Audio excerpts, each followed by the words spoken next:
ായ സ്വഹാബാക്കിറാം, വിഷമങ്ങൾ വന്നാൽ, ദുരിതങ്ങൾ വന്നാൽ, പ്രയാസങ്ങൾ വന്നാൽ അഷ്റഫുൽ ഖൽഖ് സല്ലല്ലാഹു അലൈഹി വസല്ലം ഈ സമൂഹത്തോട് എന്താ പറഞ്ഞിരുന്നത്? ബുദ്ധിമുട്ട് വരുമ്പോൾ, വിഷമം വരുമ്പോൾ അവിടുന്ന് ദുആഉൽ കർബ് ചൊല്ലാൻ വേണ്ടി പറയുന്നു. വിഷമം വരുമ്പോ മുസ്ലിമീങ്ങളോട് പറഞ്ഞത് നിങ്ങൾ എന്റെ പേര് പറഞ്ഞോ എന്നല്ല.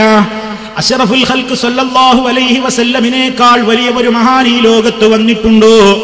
ഇനി വരാനുണ്ടോ? ഒരിക്കലും ഇല്ലല്ലോ. ആ നേതാവായ നബി സല്ലല്ലാഹു അലൈഹി വസല്ലമിന്റെ കാലത്ത് നീറുന്ന ഒട്ടേറെ പ്രശ്നങ്ങൾക്ക് അടിമപ്പെട്ടുകൊണ്ട് സ്വഹാബത്ത് വിഷമിച്ചപ്പോൾ അവിടുന്ന് പഠിപ്പിച്ചു കൊടുക്കുന്നു, വിഷമങ്ങൾ എത്രത്തോളം വരുമ്പോഴും തൗഹീദ് മറക്കണ്ട. കാരണം മനുഷ്യന് വിഷമം വരുമ്പോഴാണ് പലപ്പോഴും അള്ളാഹുവിനോട് മറക്കാറുള്ളത്. ധാരാളം അള്ളാഹിനോട് ചോദിച്ചു നോക്കി ഫലമില്ലെന്ന് വരുമ്പോ മറ്റിടങ്ങളിലേക്ക് മനുഷ്യന്റെ മനസ്സ് പതറിപ്പോകാൻ കാരണമാകുന്ന നേരമാണല്ലോ ജീവിതത്തിന്റെ പ്രതിസന്ധികൾ.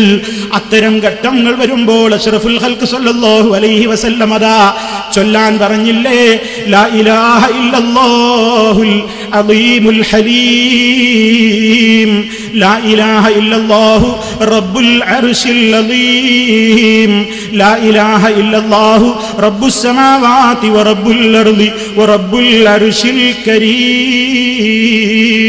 എന്റെ പ്രിയപ്പെട്ട ശ്രോതാക്കൾ ഇത് പഠിച്ചു വെക്കണം.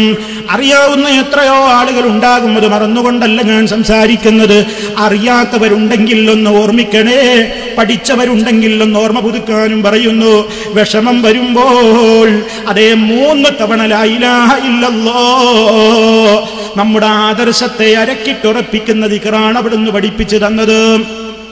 അതുപോലെ തന്നെ അവിടുന്ന് പറഞ്ഞില്ലേ, വിഷമമുണ്ടായി കഴിഞ്ഞാൽ പറഞ്ഞോ, അല്ലാഹു റബ്ബി ലാ ഉശ്രികു ബിഹി ശൈആ, അല്ലാഹ് എന്ന് വിളിച്ചോ.